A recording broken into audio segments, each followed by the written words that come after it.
सबको नमस्ते। विद्या की देवी सरस्वती का आशीर्वाद हम सबको प्राप्त हो। आज सीबीएसई कक्षा 12वीं की परीक्षा हेतु निर्धारित हिंदी ऐच्छिक पाठ्य पुस्तक अंतरा भाग 2 काव्य खंड में से एक कम और सत्य, इन दोनों कविताओं का अध्ययन करने जा रहे हैं। इसे स्वर दिया है डॉक्टर गजानंद आर्य ने। कवि का परिचय। कवि का नाम विष्णु खरे। कवि का जन्म 1940 में छिंदवाड़ा मध्य प्रदेश में हुआ। शिक्षा, उन्होंने एमए की परीक्षा उत्तीर्ण की अंग्रेजी साहित्य से। कार्य, महाविद्यालयों में उन्होंने अध्यापन किया। साहित्य अकादमी में उप सचिव के पद पर रहे। नवभारत टाइम्स के संपादक रहे और अधिक से अधिक समय उन्होंने स्वतंत्र लेखन पर अपना समय व्यतीत किया। स्वतंत्र लेखन का मतलब होता है बिना नौकरी किए हुए अपने आप लिखना। उनकी कुछ कृतियां हैं, रचनाएं हैं। ज्यादातर उन्होंने पुस्तकों और कविताओं का हिंदी से अंग्रेजी और अंग्रेजी से हिंदी में अनुवाद किया। अन्य भाषाओं से भी में उनकी दक्षता थी, तो अन्य भाषाओं से भी हिंदी में अनुवाद किया या हिंदी साहित्य को उन भाषाओं में अनुवाद किया। मरु प्रदेश और अन्य कविताएं, ये उनकी संरचनाएं हैं। एक गैर रोमानी समय में खुद अपनी आंख से सबकी आवाज के पर्दे में पिछला बाकी, काल और अवधि के दरमियान। उनकी जो लेखन विशेषताएं हैं उनमें खास ये नजर आएगा, हिंदी से अंग्रेजी तथा अंग्रेजी से हिंदी में अनुवाद करना। जड़ता और अमानवीयता के खिलाफ उन्होंने जो लेखन में अपने स्वर को उठाया है। जड़ता का मतलब होता है मूर्खता, अमानवीयता का मतलब मनुष्यों के साथ अत्याचार होना। उपमा, मानवीकरण, पुनरुक्ति प्रकाश और दृष्टांत अलंकारों को वो प्रयोग किए हैं कविताओं में। अगर आपको अलंकारों के विषय में अधिक जानना है, समझना है, तो डिस्क्रिप्शन में जाकर के आप अलंकारों के विषय में जान सकते हैं, या YouTube में डॉक्टर गजानंद आर्य लिखें, वहां पर अलंकार का परिचय दिया गया है। उसमें आप विशेष तौर से उससे समझ सकते हैं, विस्तृत तौर से समझ सकते हैं। इस कविता को पढ़ते समय कुछ बातों का स्मरण रखना अनिवार्य है। स्वतंत्रता के बाद भारतीय जीवन शैली में कुछ परिवर्तन आया और राजनीति में स्वार्थ, ये पहली कविता में है। दूसरी कविता में युधिष्ठिर का सत्य और विदुर, जो युधिष्ठिर के चाचा थे, वो सत्यवादी थे, ईमानदार थे। लेकिन विदुर कौरवों के उपकार के नीचे दबे हुए थे, या उनकी सत्ता की वजह से मुंह से कुछ बोल नहीं पाते थे। फिर भी उन्होंने सत्य का रास्ता को नहीं छोड़ा, पर युधिष्ठिर जो है सत्य में अडिग रहे। तो सत्य की सच्चाई को जानने के लिए युधिष्ठिर विदुर के पास जाते हैं। तो सत्य, ईमानदारी, जीवन संघर्ष, इन सब बातों का वर्णन कवि ने सत्य कविता में उल्लेख किया है। कविता में व्यंजना शैली और मुक्त छंद का प्रयोग किया गया है। अब हम एनसीईआरटी की पुस्तक का अध्ययन कर रहे हैं। आप यहाँ कवि विष्णु खरे का चित्र देखते हैं। ये एनसीईआरटी की पुस्तक से है। इनका जन्म सन 1940 में हुआ। विष्णु खरे। विष्णु खरे का जन्म छिंदवाड़ा मध्य प्रदेश में हुआ। क्रिश्चियन कॉलेज इंदौर में 1963 में अंग्रेजी साहित्य से एमए किया। अर्थात 1963 में इंदौर से उन्होंने अंग्रेजी साहित्य में एमए किया और कॉलेज का नाम था क्रिश्चियन कॉलेज। 1962-63 में इंदौर समाचार में वो उप संपादक रहे। संपादक से जो नीचे वाला पोस्ट होता है उसे उप संपादक कहते हैं, सहायक संपादक भी कहा जा सकता है। 1963-75 तक मध्य प्रदेश तथा दिल्ली के महाविद्यालयों में अध्यापन में से भी जुड़े रहे। इसी बीच 1966-67 में लघु पत्रिका व्यास का संपादन किया। संपादन का मतलब वो संपादक रहे, प्रकाशित किए, उसको छपाए। तत्पश्चात उसके बाद 1976 और 84 तक साहित्य अकादमी में उप सचिव पद पर पदासीन रहे। 1985 से नवभारत टाइम्स में प्रभारी कार्यकारी संपादक के पद पर कार्य किया। बीच में लखनऊ संस्करण तथा रविवारीय नवभारत टाइम्स हिंदी, जो हिंदी में छपता है नवभारत टाइम्स, और अंग्रेजी में से टाइम्स ऑफ इंडिया कहते हैं, अंग्रेजी टाइम्स ऑफ इंडिया में भी संपादन के कार्य में जुड़े रहे। अर्थात दोनों में वो संपादन का कार्य करते थे, हिंदी वाले में भी और अंग्रेजी वाले में भी। 1993 में जयपुर नवभारत टाइम्स के संपादक के रूप में भी कार्य किया। इसके बाद जवाहरलाल नेहरू स्मारक संग्रहालय तथा पुस्तकालय में भी 2 वर्ष वरिष्ठ अध्येता रहे। अब स्वतंत्र लेखन तथा अनुवाद कार्य में रत हैं। औपचारिक रूप से उनके लेखन प्रकाशन का आरंभ 1956 में हुआ। औपचारिक का मतलब विधिवत। पहला प्रकाशन टी.एस. इलियट का अनुवाद मरु प्रदेश और अन्य कविताएं 1960 में, दूसरी कविता संग्रह एक गैर रोमानी समय में 1970 में प्रकाशित हुआ। ये उनके द्वारा अनुवाद की हुई पुस्तकें हैं। तीसरा संग्रह खुद अपनी आंख से, ये 1978 में। चौथा सबकी आवाज के पर्दे में 1994 में। पांचवा पिछला बाकी तथा छठा काल और अवधि के दरमियान, ये प्रकाशित हुए। सब पुस्तकों के नाम हैं। एक समीक्षा पुस्तक, समीक्षा का मतलब होता है जिसमें आलोचना होती है, पक्ष और विपक्ष दोनों बारे रखे जाते हैं, या ये जो लिखा गया है या कहा गया है इसकी कितनी सत्यता है उसको परखने के लिए जो लिखा जाता है उसे समीक्षा या आलोचना कहा जाता है। आलोचना की पहली किताब 1983 में प्रकाशित हुई। उन्होंने विदेशी कविताओं का हिंदी तथा हिंदी अंग्रेजी अनुवाद अत्यधिक किया। अत्यधिक का मतलब बहुत अधिक किया। यहां पर देखिए, विदेशी कविताओं का, जो विदेश में दूसरी भाषाओं में कविता लिखी गई हैं, उसका हिंदी में तथा हिंदी का अंग्रेजी में अनुवाद किया। उनको फिनलैंड के राष्ट्रीय सम्मान knight of the order of the white rose से सम्मानित किया। ये उनको सम्मान मिला और ये फिनलैंड का सम्मान है। इसके अतिरिक्त रघुवीर सहाय सम्मान, शिखर सम्मान, हिंदी अकादमी दिल्ली का साहित्य सम्मान, मैथिली शरण गुप्त सम्मान मिला। उनको काफी सारा सम्मान मिला है। इनकी कविताओं में जड़ताओं और अमानवीय स्थितियों का विरुद्ध सशक्त नैतिक स्वर अभिव्यक्ति है। जड़ता का मतलब मूर्खता, अमानवीय मनुष्य को के ऊपर जो होने वाले अत्याचार, उसका वर्णन मिलता है। एक कम कविता, जो आज हमारा पठन का एक कविता का नाम है एक कम, कविता के माध्यम से स्वातंत्र्योत्तर भारतीय समाज में, स्वतंत्रता के बाद भारतीय समाज में प्रचलित हो रही जीवन शैली को रेखांकित किया है, मतलब चित्रण किया है, लिखा है।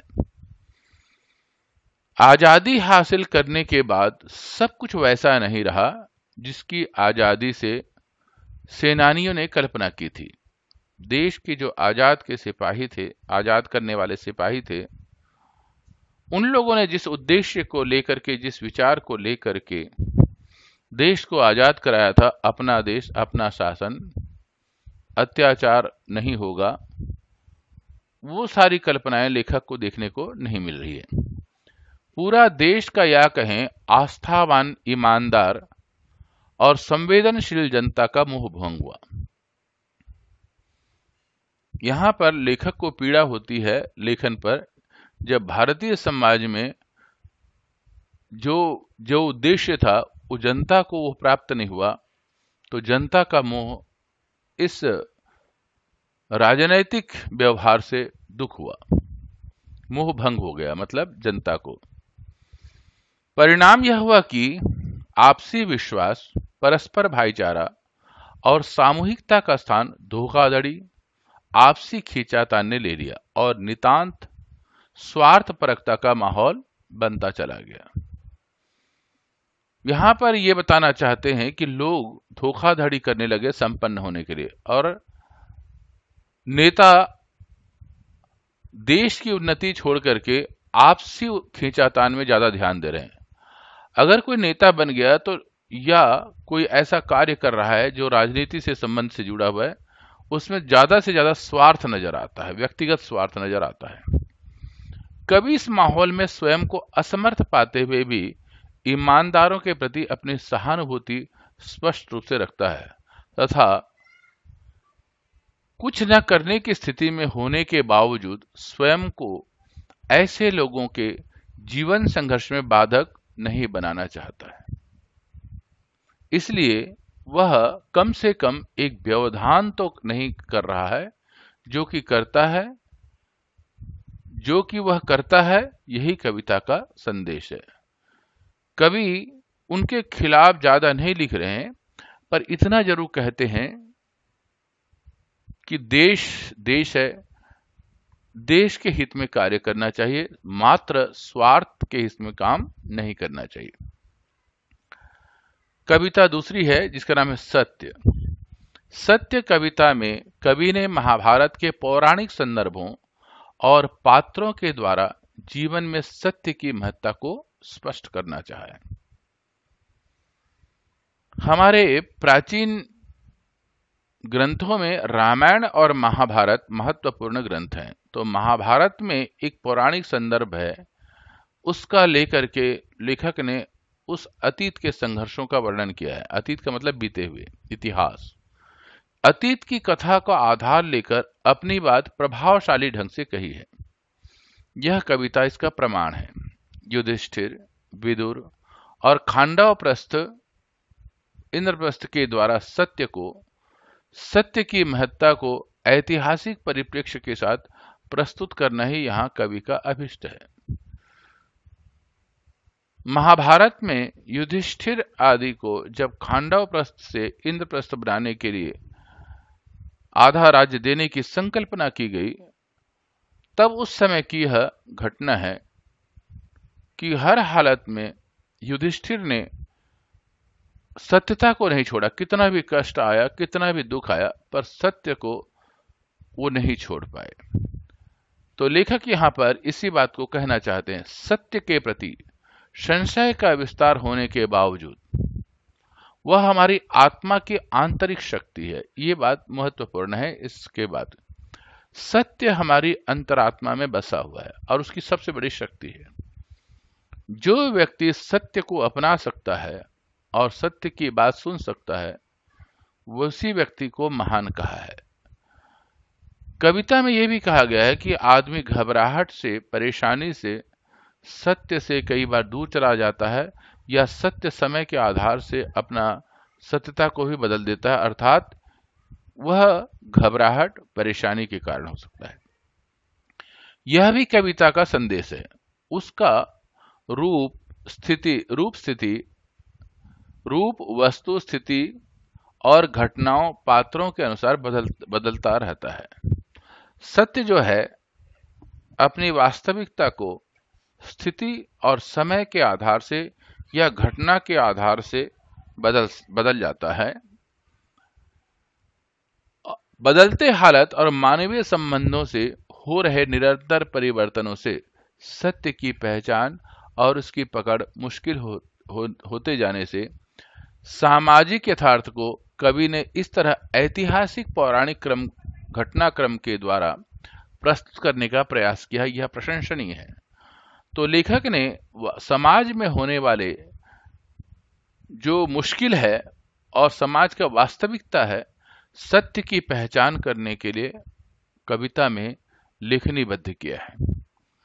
जीवन के यथार्थ को समझने के लिए, जीवन के यथार्थ की वास्तविकता को समझने के लिए कवि ने इस कविता में सत्य में वर्णन किया है। आज यहां पर एक कम इस पाठ का चिंतन करने जा रहे हैं। 1947 के बाद से हमारा भारतवर्ष अंग्रेजों की सत्ता से मुक्त 1947 में हुआ। उसके लिए न जाने कितने युवाओं ने, कितने नेताओं ने और कितने जनता ने बहुत संघर्ष किया। उनके मन में एक तमन्ना थी, एक विश्वास था, स्वराज्य होगा, अपना राज्य होगा, अपने लोगों का राज्य होगा। और उस समय में अपने लोग अपने देश के बारे में जरूर सोचेंगे और अपने लोगों की, जनता के बारे में अवश्य सोचेंगे। इन सब भावनाओं को लेकर के निस्वार्थ भाव से हर व्यक्ति परिश्रम करता चला जा रहा था। सफलता मिली, देश आजाद हुआ 1947 में। उसके बाद लेखक को क्या देखने को मिला, इस कविता में वो लिख रहे हैं। इतने लोगों को इतने तरीकों से आत्मनिर्भर, मालामाल और गतिशील होते हुए देखा है। बहुत सारे लोग थे जिन्होंने परिश्रम किया, आत्मनिर्भर हो गए, मतलब उनका व्यापार और उनका कार्य चमका। और बहुत सारे नेता भी मालामाल हो गए और गतिशील होते हुए देखा, सबको परिश्रम करते हुए देखा, संघर्ष करते हुए देखा है। लेखक ये कहना चाहता है, जो आत्मनिर्भर है, बनना चाहता है और आत्मनिर्भर हो चुका है और मालामाल का मतलब संपन्न हो चुका है, वो कहीं ना कहीं प्रगतिशील है, परिश्रमी है। लेखक आगे ये भी कहना चाहते हैं, देखो प्रगति तो हर व्यक्ति कर रहा है, परिश्रम हर व्यक्ति कर रहा है, लेकिन हर व्यक्ति मालामाल नहीं हो रहा है। कि अब जब आगे कोई हाथ फैलाता है, 25 पैसे, एक चाय और 2 रोटी के लिए तो जान लेता हूं।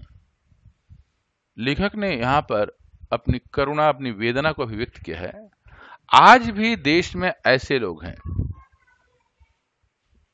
जो पेट भरने के लिए भिखारी के रूप में दूसरों के सामने में हाथ फैलाते हैं।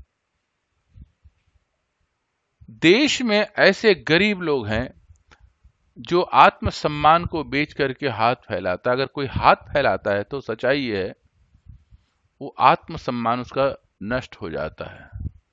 उसकी अंतरात्मा गवाही नहीं देती, लेकिन मजबूरी साथ देती है। लेखक ने इस पंक्ति से इस बात को, इस वेदना को भारत में प्रकट किया है ताकि राजनीति इस बारे में सोचे। मेरे सामने एक ईमानदार आदमी, बच्चा, औरत या बच्चा खड़ा है, मानता हुआ कि हां मैं लाचार हूं, कंगाल या कोढ़ी, या मैं भला चंगा हूं और कामचोर और एक मामूली धोखेबाज। यहां पर कवि कहना चाहते हैं, आज जो लोग संपन्न हो रहे हैं, मालामाल हो रहे हैं, कहीं ना कहीं वो बेईमानी भी कर रहे हैं।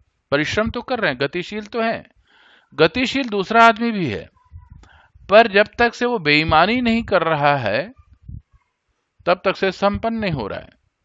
तो यहां पर लेखक ने देश में होने वाली बेईमानी के विषय में इस कविता के माध्यम से अपने भावों को अभिव्यक्त किया है।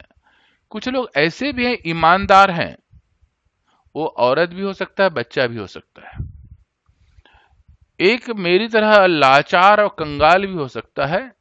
यहां पर उसने स्वीकार कर लिया अपने आप को कि मैं लाचार हूं, कंगाल हूं, कोढ़ी हूं, भला चंगा दिखने में स्वस्थ हूं, मैं हो सकता है तुम्हारी नजरों में कामचोर भी हूं, हो सकता है कि मैं धोखेबाज भी हूं, लेकिन सच्चाई यही है कि बस यह है कि ईमानदारी के साथ संपन्नता नजर नहीं आती है, लेकिन पूरी तरह तुम्हारे संकोच, लज्जा, परेशानी या गुस्से पर आश्रित। मैंने अपनी शर्म को एक किनारे रख दी। मुझे संकोच होता है हाथ फैलाने को। जब देश का एक बच्चा भीख मांगने के लिए हाथ फैलाता है, जब एक स्त्री भीख मांगने के लिए हाथ फैलाती है, उसी समय में हम लोग देश के लिए सोचते हैं, परेशान होते हैं और लगता है कि हमें देश को किस तरह से प्रगति के पथ पर ले चलना चाहिए। तुम्हारे सामने में बिल्कुल नंगा, निर्लज्ज और निराकांक्षी मैंने अपने को हटा लिया हर होड़ से।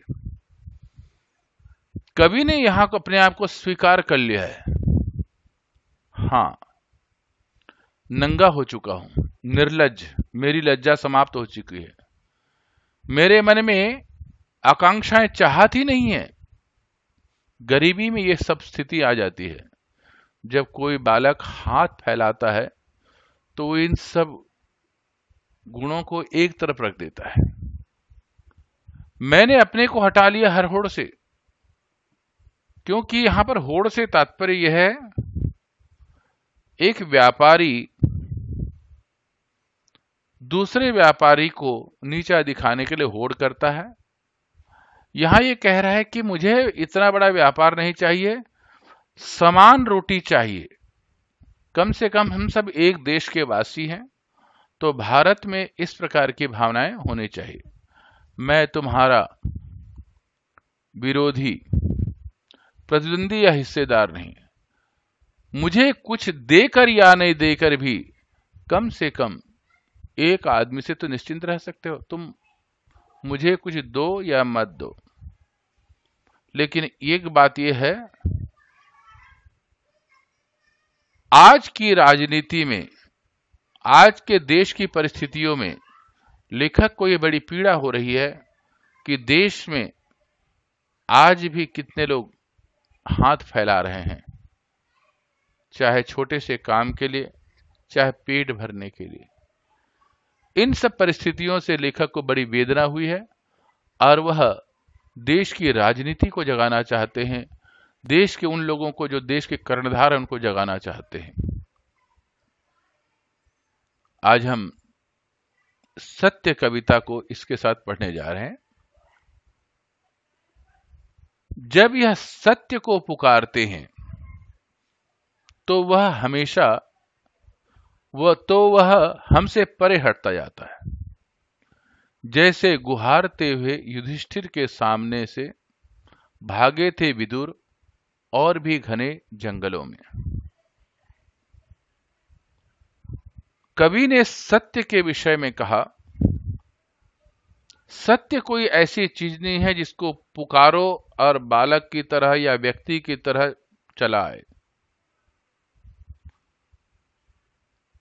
तो वह हमसे परे हटता जाता है। एक बात का ध्यान रखना, अगर सत्य का पालन नहीं करोगे, सत्य पालन करने की चीज है, बुलाने की चीज नहीं है कि किसी व्यक्ति में सत्यता है, ईमानदारी, तो वो मुझ में भी आ जाएगा। सत्य पालन करने की चीज है। अगर नहीं पालन करोगे तो तुमसे दूर भाग जाएगा। उदाहरण दिया है एक पौराणिक कथा का जो महाभारत का है। गुहारते हुए युधिष्ठिर के सामने से भागे थे विदुर और भी घने जंगलों में। विदुर सत्यवादी थे। धृतराष्ट्र, पांडव और विदुर तीनों भाई थे। पांडु की मृत्यु हो गई थी तो धृतराष्ट्र को राज्य संभाला। धृतराष्ट्र राजा हुए और विदुर मात्र सत्यता और सच्चाई पर विश्वास करते थे। वो एक तपस्वी थे। पर सत्य को जानने के लिए युधिष्ठिर उनके पास जाते हैं और कहना चाहते हैं, पूछना चाहते हैं कि विदुर, जो उनके चाचा लगते हैं युधिष्ठिर के, आप तो सच्चाई को जानते हो कि राज्य की वास्तविकता क्या है। लेकिन विदुर चुप, क्योंकि वो कौरवों के अधीन थे। जिसका वो अन्न खा रहे थे, उस राज्य के खिलाफ, उस सत्ता के खिलाफ वो जाना नहीं चाहते थे। और युधिष्ठिर उनसे सत्यता को पूछना चाहते थे, पर विदुर उनसे दूर भागे चले जा रहे थे, कोई जवाब नहीं दे रहे थे। सत्य शायद जानता है कि उसके पीछे हम कितनी दूर तक भटक सकते हैं। कभी दिखता है सत्य और कभी ओझल हो जाता है। आप सत्य के पीछे भागेंगे तो सत्य प्राप्त नहीं होगा। सत्य पालन करने की चीज है। जो दिखता है सत्य, वो जरूरी नहीं कि वो ऐसा ही हो। जब उसके करीब जाएंगे तो कुछ और भी नजर आ सकता है। हम कहते रह जाते हैं कि रुको, यह हम हैं। जैसे धर्मराज के बार बार दुहाई देने पर कि ठहरिए स्वामी विदुर, यह मैं हूं आपका सेवक कुंती नंदन युधिष्ठिर, वे नहीं ठिठकते। ठिठकते का मतलब रुकते, अचानक रुक जाना ठिठकना कहता है। तो धर्मराज का मतलब यह है जो धर्म से पीछे कभी नहीं हटे। युधिष्ठिर अपने धर्म को पालन किए, सत्यता का पालन किए, इसीलिए धर्मराज कहलाए। लेकिन विदुर जैसे महाज्ञानी और सत्य को पालन करने वाले विद्वान व्यक्ति के पास भी जाते हैं, पर विदुर शांत हैं। यदि हम किसी तरह युधिष्ठिर जैसा संकल्प पा जाते हैं, यहां पर समझने की बात है, कई बार व्यक्ति संकल्प लेता है कि मैं सत्य का पालन करूंगा, क्योंकि सत्य हर एक के पास है, वो उसकी आत्मा में है, उसकी अंतर चेतना में है। तो मन और बुद्धि दोनों कहते हैं सत्य यह है, पालन करो। लेकिन जब वह आत्मा को मार लेता है, बुद्धि के सच्चे विचारधाराओं को स्वीकार नहीं करता, तो वह संकल्प जो लेना चाहता है उससे वो हट जाता है। तो इसके लिए दृढ़ संकल्प होना आवश्यक है। तो एक दिन पता नहीं क्या सोचकर रुक ही जाता है सत्य। जब आपका संकल्प दृढ़ होगा और संकल्प में आप पालन करना शुरू कर देते हैं कि मैं सच्चाई का पालन करूंगा, कितनी भी कठिनाइयां आए, कितने भी परेशानियां आए, शांत भाव से सत्यता को पालन करते जाएंगे, सत्य रुक जाएगा। लेकिन पलटकर सिर्फ खड़ा ही रहता है, वह दृढ़ निश्चयी है। हां, सत्य की ओर मुड़ोगे तो एकदम आप सत्य युधिष्ठिर की तरह धर्मराज नहीं बन जाओगे, पर इतना जरूर है कि सत्य आपका साथ देना शुरू कर देगा। वो जान जाता है कि दृढ़ निश्चय, एक पक्का निश्चय वाला व्यक्ति है, इस सत्य को जानना चाहता है। अपनी कहीं और देखती दृष्टि से हमारी आंखों में देखता हुआ अंतिम बार देखता सा लगता है वह हमें, और उसमें से उसी का हल्का सा प्रकाश जैसे आकार समा जाता है हम में। जब अपनी दृष्टि से मतलब अपने आधार से देखता है, जरूरी नहीं है कि दूसरे के आधार से आप सत्यता को देखो तो वैसा ही नजर आएगा। अंतिम बार जब उससे आप देखोगे तो अंतिम बार ऐसा लगेगा कि हां, सत्य जो है एक प्रकाश की तरह है, उसमें आकार नहीं है लेकिन एक ज्योति की तरह है। जैसे उदाहरण दे रहे हैं, एक वृक्ष है, इसका नाम है शमी का है, यहां पर चित्र दिया हुआ है। जैसे शमी वृक्ष के तने से टिककर न पहचानने में पहचानते हुए विदुर ने धर्मराज को निर्निमेष देखा था अंतिम बार। जब युधिष्ठिर विदुर के पास जाते हैं और वो सत्य को पाना चाहते हैं, और देखा कि ये दृढ़ निश्चय ये सचमुच सत्य को प्राप्त करना चाहता है। तब विदुर ने एक टक देखने को बोलते हैं निर्निमेष, यहां शब्द है निर्निमेष देखा था। एक टक बिना पलक झपकाए देखने को कहते हैं निर्निमेष। अंतिम बार देखा, ये आखिरी बार देखा। फिर उसके बाद विदुर के पास जाने को धर्मराज युधिष्ठिर को आवश्यकता न हुई, क्योंकि उससे उन्हें सत्य मिल जाएगा। और उनमें से उनका आलोक धीरे धीरे आगे बढ़कर मिल गया था युधिष्ठिर में। यहां और भी समझने, उस समय में सत्यवादी और नीति शास्त्र को जानने वाले विदुर को माना जाता था। आज एक प्रकाश, आलोक मतलब प्रकाश, ऐसा जाता हुआ युधिष्ठिर के में जाकर के समाहित हो गया, मिल गया था युधिष्ठिर में, एक प्रकाश चला गया, वो सत्य का प्रकाश था। सिर झुकाए निराश लौटते हम कि सत्य अंत तक हमसे कुछ नहीं बोला। हां, हमने उसके आकार से निकलता वह प्रकाश पुंज देखा था। ऐसा प्रकाश, लेखक ने उसको एक कल्पना की है, एक प्रकाश का पुंज निकल करके कहां से, विदुर के ऊपर से निकलता हुआ, ठीक आंखों के सामने से आंखों में आंखों मिलाकर के जब देखा, एक सत्य का प्रकाश नजर आया, हम तक आता हुआ। ये शब्द है हम तक। हम का मतलब यह है कि युधिष्ठिर का तो उदाहरण है, मैं जो सत्य को पालन करना चाहता हूं, मैं सत्य को पाना चाहता हूं। हर वादी, हर आदमी, हर व्यक्ति सत्यवादी बनना चाहता है, लेकिन समय के आधार से वह घबरा जाता है, सत्य से पीछे हटने लग जाता है।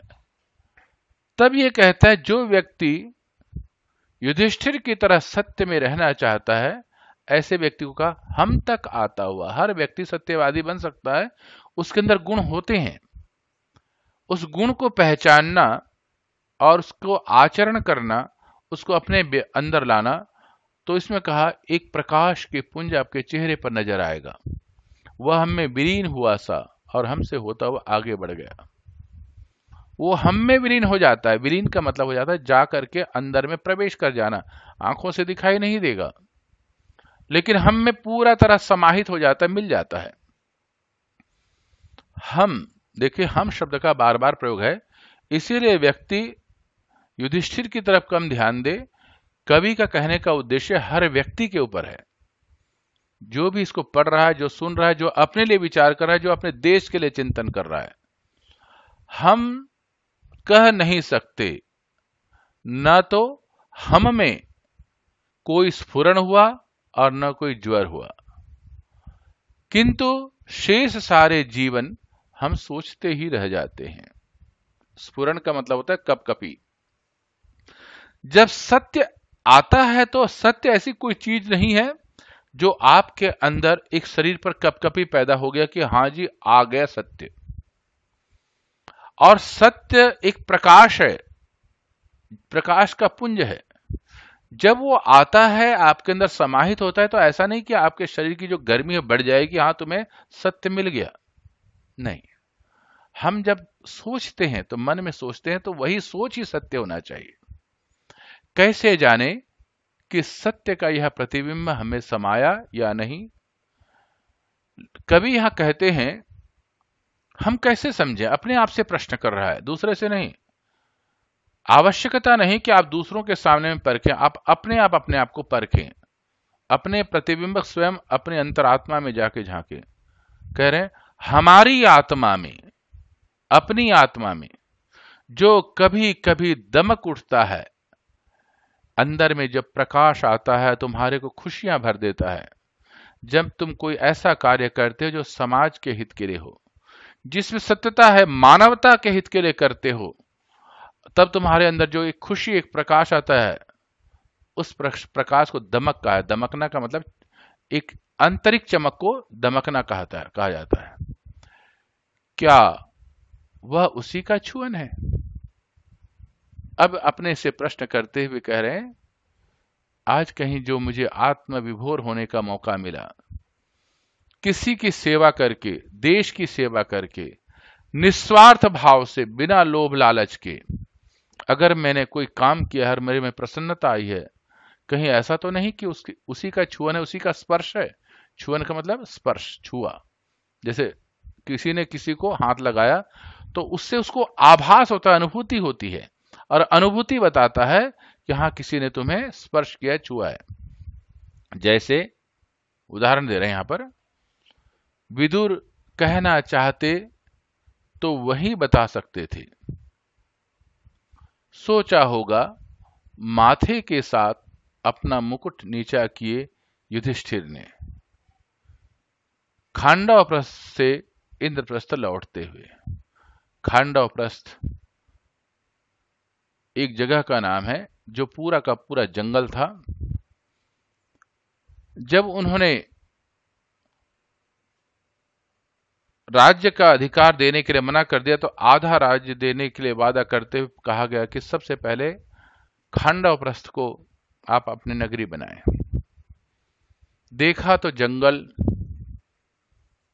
और सब टूटा फूटा क्षेत्र, कृष्ण महाराज की सहायता से उसे इंद्रप्रस्थ बना दिया, जैसे इंद्र की नगरी हो। सारी सुख सुविधाओं से लौट लिया। तब उस समय विदुर चाहते तो ये बता सकते थे, लेकिन उसका दृढ़ निश्चय, उसके आत्मविश्वास, कुछ कर दिखाने की तमन्ना ने खांडवप्रस्थ को भी इंद्रप्रस्थ बना दिया। और उसकी खूबसूरती का यहाँ पर दृश्य दिखाया है। वहां पर तालाब, आप कभी पढ़ेंगे खांडवप्रस्थ से इंद्रप्रस्थ के बारे में, तो पुराण की कथा में, महाभारत में इसका सुंदर प्रसंग है कि किस तरीके से उसे खूबसूरत बना दिया गया। अब हम इन दोनों कविताओं के पाठ्य पुस्तक के प्रश्नोत्तर के विषय में चिंतन करने जा रहे हैं। पाठ्य पुस्तक के प्रश्नोत्तर को चिंतन करने से पहले अगर आपको कविता का भाव अच्छी तरह समझ में आया तो लाइक बटन जरूर दबाना, लेकिन साथ में सब्सक्राइब बटन अवश्य दबाएं। सब्सक्राइब बटन दबाने पर आपको अन्य पाठों के प्रश्नोत्तर सहित व्याख्या प्राप्त होते रहेंगे। इसके अलावा परीक्षा के उपयोगी और आपके व्यक्तिगत उपयोगी अन्य वीडियो भी अपने आप प्राप्त होते रहेंगे। साथ में अगर इसके अलावा और कोई भी पाठ पढ़ना चाहते हैं तो सब्सक्राइब बटन के ऊपर एक छोटा सा एरो की है, जिसको क्लिक करेंगे तो ठीक नीचे पर आप डिस्क्रिप्शन देखेंगे, वहां पर अन्य पाठों के लिंक आपको मिल जाएंगे और आप उसको वहां से क्लिक करके पढ़ सकते हैं और अपने मित्रों को और जो लोग हिंदी प्रेमी हैं उन सबको भेज सकते हैं। इससे हिंदी की प्रचार और प्रसार में सहायता मिलेगी और अपने मित्रों को जो इस पाठ को पढ़ना चाहते हैं या हिंदी साहित्य पढ़ना चाहते हैं उनको भी सहायता मिलेगी। ये हम लोग संकल्प लें और संकल्प के माध्यम से एक दूसरे की हम सहायता करते हुए एक बहुत बड़ी हिंदी प्रेमियों की कड़ी बना सकेंगे। पाठ्य पुस्तक का पहला प्रश्न, कवि ने लोगों के आत्मनिर्भर, मालामाल और गतिशील होने के लिए किन किन तरीकों की ओर संकेत किया है? अपने शब्दों में लिखिए। उत्तर, कवि के अनुसार आत्मनिर्भर, मालामाल और गतिशील होने के लिए लोगों ने गलत रास्तों को अपनाया है। लोग अपने स्वार्थ सिद्धि के लिए किसी का भी गला काटने के लिए परहेज नहीं करते। देश को खोखला बनाने में ये बहुत सहयोग दे रहे हैं। देश का पैसा गबन करके विदेशी बैंकों में डाल रहे हैं। आजकल ये परिस्थितियां संपन्न लोग काफी कर रहे हैं, हमारे देश के पैसा को दूसरे देशों में के बैंकों में रख रहे हैं। हमारा देश गरीब होगा, दूसरों का देश संपन्न होगा। यह अनुचित है। बेईमानी करने में इन्हें जरा भी संकोच नहीं होता। इस मारे ये मालामाल, आत्मनिर्भर और गतिशील बने हुए हैं। कवि ने इनके ऐसे ही भ्रष्ट तरीकों की ओर संकेत किया है। प्रश्न 2, हाथ फैलाने वाले व्यक्ति को कवि ने ईमानदार क्यों कहा है, स्पष्ट कीजिए। उत्तर, हाथ फैलाने वाला व्यक्ति स्वयं को भ्रष्टाचार में लिप्त नहीं करता। इस कारण उसकी ऐसी दशा हो जाती है कि उसे दूसरों के आगे हाथ फैलाने पड़ते हैं। उसका परिवार दर दर की ठोकरें खाने को विवश हो जाता है। यदि वह अन्य लोगों की तरह भ्रष्टाचार में लिप्त हो जाता तो उसकी भी चांदी हो जाती। उसके पास दुनिया की हर सुख सुविधा विद्यमान होती, परंतु वह स्वयं को इन सब से दूर रखता है। वह गरीबी का जीवन तथा दूसरे के आगे हाथ फैलाना उचित नहीं समझता है, लेकिन बेईमानी की एक दिन की रोटी कमाना उचित नहीं समझता, अर्थात वो बेईमानी को पसंद नहीं करता। इसलिए कवि ने उसे ईमानदार कहा है। उसकी दशा उसकी ईमानदारी का प्रमाण है। प्रश्न 3, कवि ने हाथ फैलाने वाले व्यक्ति को लाचार, कमजोर, धोखेबाज क्यों कहा है? उत्तर, प्रत्येक व्यक्ति में ऐसी शक्ति विद्यमान होती है कि वह समाज में क्रांति उत्पन्न कर सकता है। समाज के प्रति उसके कुछ कर्तव्य बनते हैं। समाज में जो अनैतिकता घट रहा है उसका विरोध करना उसका कर्तव्य बनता है। वह आवाज उठा सकता है, परंतु उठाता नहीं है क्योंकि वह डरता है। हाथ फैलाने वाला व्यक्ति ऐसा ही व्यक्ति है। वह कुछ गलत नहीं करता है, मगर गलत का विरोध भी नहीं करता है। उसकी अच्छाई ही उसकी कमजोरी बन जाती है। वह लाचार हो जाता है। उसे लोगों के आगे हाथ फैलाना पड़ता है। यही उसकी लाचारी ही है। जो लोग उसका फायदा उठाते हैं, इस तरह वह स्वयं के साथ और समाज के प्रति अपने कर्तव्य के साथ धोखा करता है। यही कारण है कि कवि ने उसे लाचार, कमजोर तथा धोखेबाज कहा है। यहां पर कवि कहना चाहते हैं हर व्यक्ति को अन्याय के खिलाफ लड़ने का अधिकार है और उसे लड़ना चाहिए। प्रश्न 4, मैं तुम्हारा विरोधी, प्रतिद्वंदी या हिस्सेदार नहीं। इससे कवि का क्या अभिप्राय है? उत्तर, प्रस्तुत पंक्तियों में कवि ऐसे तबके को संबोधित करता है जो भ्रष्टाचार तथा अनैतिकता में लिप्त हैं। कवि कहता है कि तुम्हें मुझसे डरने या प्रतिस्पर्धा करने की आवश्यकता नहीं है, क्योंकि मैं तुम्हारा प्रतिद्वंदी नहीं हूं। ये शब्द मैं है, 2 मात्रा है। प्रायः अपने प्रतिद्वंदी के कारण लोग भयग्रस्त रहते हैं तथा उसे आगे निकलने या उसे गिराने का प्रयास करते हैं। लेखक उन्हें पहले से ही आगाह कर देते हैं कि वह इस दौड़ में सम्मिलित नहीं है। अतः उन लोगों को उसे अपना प्रतिद्वंदी मानने की भूल नहीं करनी चाहिए। इसके साथ ही जो लोग यह समझते हैं कि वे भ्रष्टाचार तथा अनैतिकता में इनका साथ देंगे और इसमें उनका हिस्सेदार बनेगा, तो यह धारणा भी सत्य नहीं है, क्योंकि लेखक इस अनैतिकता तथा भ्रष्टाचार के विरुद्ध आवाज नहीं उठा सकता है, परंतु इसमें अपनी हिस्सेदारी भी नहीं चाहता है। वह स्वयं को इससे दूर रखना चाहता है। प्रस्तुत पंक्ति में कवि का विरोध तथा कुछ न कर पाने का दुख भी साफ अभिलक्षित होता है। अभिलक्षित का मतलब दिखाई देता है। प्रश्न 5, भाव सौंदर्य स्पष्ट कीजिए।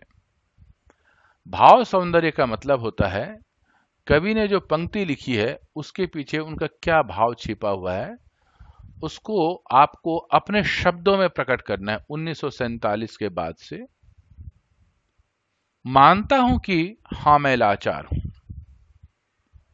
तुम्हारे सामने बिल्कुल, ये 3 काव्यांश के बारे में हम क ख ग के रूप में उत्तर दे रहे हैं।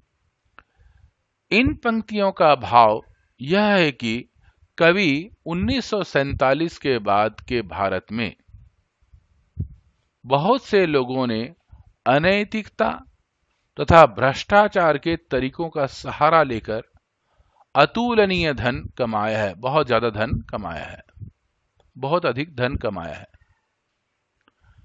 जब उनसे कोई इस धन के विषय में पूछता है, बातचीत करता है, तो उनका जवाब होता है कि उन्होंने यह धन आत्मनिर्भर तथा गतिशील होकर कमाया। गतिशील का मतलब परिश्रम, अर्थात इस धन को कमाने के लिए उन्होंने स्वयं पर विश्वास रखते हुए निरंतर परिश्रम किया है, जिसका परिणाम है कि वे माला माल और धनवान हो गए हैं। कवि को यह सब मात्र दिखावा लगता है। उनके अनुसार ऐसा तो सभी करते हैं, फिर क्यों सभी माला माल और धनवान नहीं होते। ग, भाव यह है कि भ्रष्ट लोगों को देखकर भी कवि कुछ नहीं कर पाता, इसलिए वह स्वयं को लाचार मानता है। परंतु यदि प्रयास करता तो शायद कुछ बदलाव हो सकता है था। यही कारण है कि वह स्वयं को कामचोर कहने से नहीं हिचकिचाता। ईमानदार लोगों की दशा को अनदेखा करने के कारण, ईमानदार लोगों की दशा को अनदेखा करने के कारण स्वयं को धोखेबाज भी कह डालता है। लोगों के भ्रष्ट व्यवहार ने उसके हाथ बांध दिए हैं। वह अपने सम्मुख एक ईमानदार व्यक्ति को हाथ फैलाते देखता है, परंतु हालात उसे विवश कर देते हैं। वह उसकी ऐसी दशा देखकर भी चुप है। यही कारण है कि वह स्वयं को इस प्रकार के नामों से पुकारता है। ग, भाव यह है कि कवि के अनुसार ईमानदार लोगों के समक्ष उसका कोई व्यक्तित्व नहीं है। उसके सम्मुख तो वह स्वयं को नंगा, लज्जा रहित तथा इच्छा रहित मानता है। वह किसी भी प्रकार की प्रतिस्पर्धा और टकराव की स्थिति से दूर रहना चाहता है। प्रश्न 6, शिल्प सौंदर्य स्पष्ट कीजिए। शिल्प सौंदर्य का मतलब यह, जब कवि ने इस कविता की लाइन को लिखी, कौन से अलंकारों का प्रयोग किया, शब्द जो रचना की है उसमें क्या सुंदर भाव अभिलक्षित होते हैं, और साथ में व्यंजना और लक्षणा के आधार से किस प्रकार की यह कविता है, इसके बारे में लिखने को बोलते हैं शिल्प सौंदर्य। बनाने का सौंदर्य, संरचना का सौंदर्य। कवि ने मुक्त छंद में कविता की रचना की है। छंद अर्थात कविता को लिखने के लिए बहुत प्रकार के छंद होते हैं। एक मुक्त छंद भी है उनमें से, जिसमें उन्मुक्ता होती है, आजादी होती है। इसकी भाषा सरल व सहज है। इसमें लाक्षणिकता का गुण है। कुछ ना कुछ ऐसे लक्षण नजर आते हैं जो व्यक्ति को प्रेरणा देता है। हाथ फैलाना, मुहावरे का बहुत उत्तम प्रयोग किया गया है। यह ईमानदार व्यक्ति की लाचारी का सूचक भी है। ये लक्षण है। चाय तथा रोटी के माध्यम से उसकी भूख का उल्लेख किया गया है। ये भी गरीबी के बारे में लक्षण है, व्यंजना है। इसके साथ ही 25 पैसे में अनुप्रास अलंकार की छटा देखने को मिलती है। तो इस लाइन में आपको व्यंजना शैली अच्छी नजर आती है। ख में कवि ने मुक्त छंद में कविता की रचना की है। इसकी भाषा सरल व सहज है। इसमें प्रतीकात्मकता का गुण भी है। इसमें व्यंजना का भी प्रयोग किया गया है। कवि तटस्थ रहता हुआ संघर्षशील व्यक्ति के सम्मुख आने से बचता है। अब हम सत्य जो कविता है इसके प्रश्नों के उत्तर के विषय में चिंतन कर रहे हैं। प्रश्न 1, सत्य क्या पुकारने से मिल सकता है? युधिष्ठिर विदुर को क्यों पुकार रहे हैं? महाभारत के प्रसंग से सत्य के अर्थ को समझें, खोलें। उत्तर, सत्य यदि पुकारने से मिल जाता तो आज असत्य का बोलबाला नहीं होता। सत्य पुकारने से नहीं, अपितु सत्य का आचरण करने, दृढ़ निश्चय तथा उसका सामना करने से मिलता है। उसके लिए लोगों को कठिन संघर्ष से गुजरना पड़ता है, जैसे धर्मराज युधिष्ठिर ने किया था। उन्होंने संपूर्ण जीवन सत्य का आचरण किया तथा सत्य को अपना धर्म समझा। यही कारण था कि वह धर्मराज कहलाए। धर्मराज कहलाने से पूर्व युधिष्ठिर भी सत्य को जानने के लिए मारे मारे फिर रहे थे। विदुर ने उन्हें यह मार्ग दिखलाया था। जब युधिष्ठिर को ज्ञात हुआ, पता चला कि विदुर सत्य के मार्ग से परिचित है, तो वह उसके पीछे हो लिए। वे विदुर के मुख से सत्य के विषय में सुनना चाहते थे, परंतु विदुर उन्हें यह बताने से भाग रहे थे। महाभारत में विदुर एकमात्र ऐसे पात्र थे जो विद्वान तथा महाज्ञानी थे। वह नीति और अनीति से परिचित थे। वो जानते थे कौन सा नीति है और कौन सा अनीति है, कौन अच्छा है कौन बुरा है। परंतु कौरवों के प्रति उनकी निष्ठा ने उनके मुंह में पट्टी बांध दी थी। उनके अतिरिक्त सत्य का सही ज्ञान किसी और को नहीं था। विदुर जानते थे कि सत्य का मार्ग बड़ा ही कठिन है। वे स्वयं को बहुत संतुलित रखते हुए इस मार्ग में बढ़ रहे थे। युधिष्ठिर के दृढ़ निश्चय के आगे उन्हें घुटने टेकने पड़े और वहीं रुक गए। जैसे युधिष्ठिर की आंखें विदुर की आंखों से मिली, सत्य का ज्ञान रूपी प्रकाश उनकी अंतरात्मा में उतर गया और उनकी आत्मा भी उसके प्रकाश से प्रकाशित हो गई। अर्थात युधिष्ठिर को भी सत्य की महिमा का ज्ञान हो गया। प्रश्न 2, सत्य का दिखना और ओझल होना से कवि का क्या तात्पर्य है? उत्तर, सत्य स्वयं में एक प्रबल शक्ति है। उसे दिखने से कोई नहीं रोक सकता है। परंतु यदि परिस्थितियां इसके विरोध में आ जाएं तो वह शीघ्रता से ओझल हो जाता है। सत्य को हर समय अपने सम्मुख रखना संभव नहीं है, क्योंकि यह कोई वस्तु नहीं है। यही कारण है कि यह स्थिर नहीं रह पाता, और यही सबसे बड़े दुख की बात भी है। लोग अपने स्वार्थ के लिए सत्य को तोड़ मरोड़ कर प्रस्तुत करते हैं।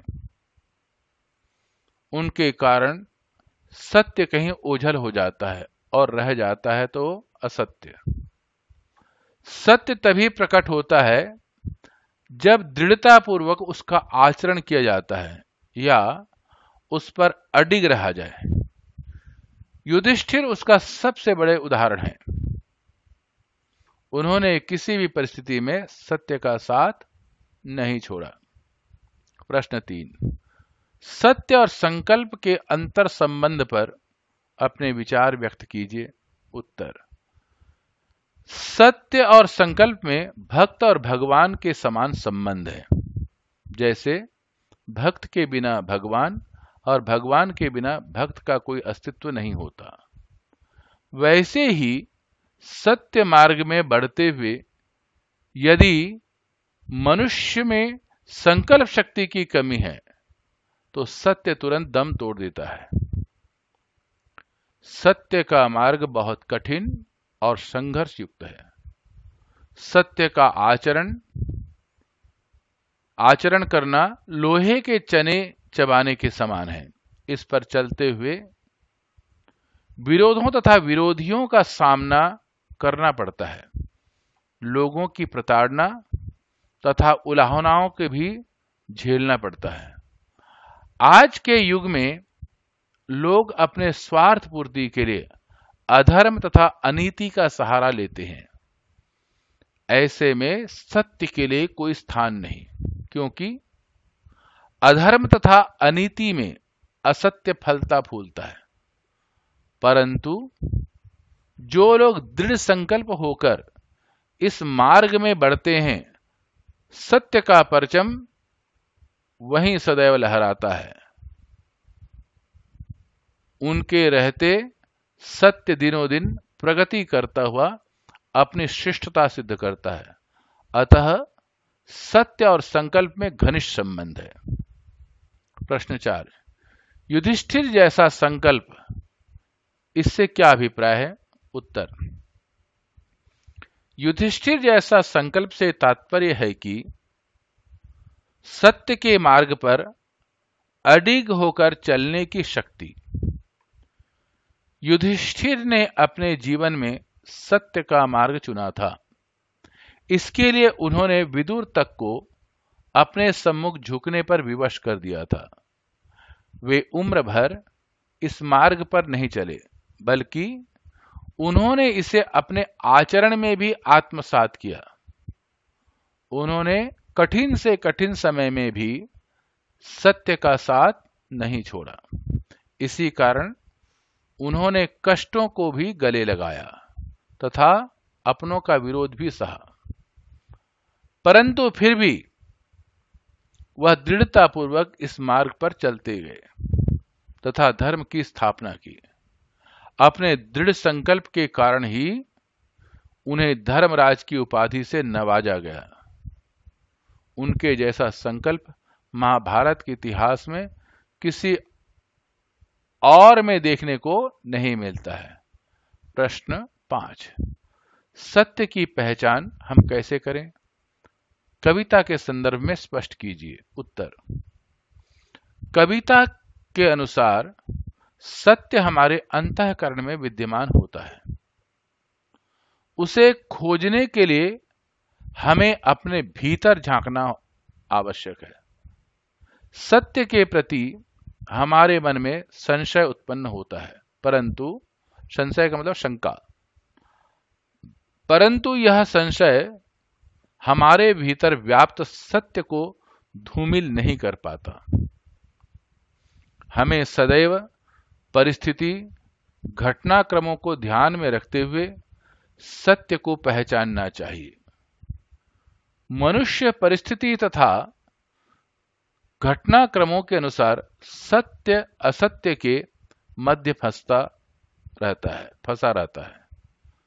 जो स्वयं को परिस्थिति से निकालकर सत्य के स्वरूप को पहचान कर अडिग होकर इस मार्ग पर चलता है, वही सत्य के समीप पहुंच पाता है। सत्य का स्वभाव स्थिर नहीं है, उसे हमारे द्वारा स्थिरता प्रदान की जाती है। हम यदि उसे संकल्प पूर्वक अपने जीवन में व्यवहार में लाते हैं, इसका तात्पर्य है कि हमने सत्य को पहचान लिया है। प्रश्न 6। कविता में बार बार प्रयुक्त शब्द हम कौन है या उसकी क्या चिंता है? उत्तर, कविता में हम शब्द ऐसे लोगों का सूचक है जो सारी उम्र सत्य की खोज के लिए मारे मारे फिरते हैं। वे सत्य को पहचानना तथा जानना चाहते हैं। उनकी मुख्य चिंता यह है कि वे सत्य का स्थिर रूप, रंग और पहचान नहीं खोज पा रहे हैं। यदि वे इन्हें खोज लेते हैं तो वे सत्य को स्थायित्व प्रदान कर सकेंगे, परंतु सत्य की पहचान और स्वरूप तो घटनाओं, परिस्थितियों तथा लोगों के अनुरूप बदलती रहती है। कहीं पर वे किसी के लिए सत्य है तो कहीं पर किसी के लिए कुछ भी नहीं। हम इसी चिंता में ग्रस्त होकर उसकी पहचान पाने के लिए प्रयास कर रहे हैं, परंतु हर बार उनको निराशा हाथ लग रही है। प्रश्न 7। सत्य की राह पर चल, अगर अपना भला चाहता है तो सच्चाई को पकड़। इन पंक्तियों में के प्रकाश में कविता का मर्म खोलिए। उत्तर, आज का युग अधर्म और अनैतिकता के ताने बाने में उलझ कर रह गया है। लोग पूर्ण सत्य का आचरण नहीं करते हैं। असत्य का साम्राज्य चारों ओर फैल रहा है। कवि असत्य की विजय देखकर दुखी है। यह मानवता की हत्या है। यही कविता का मर्म है। कवि के अनुसार मानवता की भलाई इसी में है कि वह सत्य के मार्ग पर चले, क्योंकि असत्य का मार्ग अधर्म और अनैतिकता को बढ़ावा देता है। इससे लोगों में निराशा, दुख, विरोध, क्रोध, लालच, स्वार्थ आदि भावों का विकास होता है।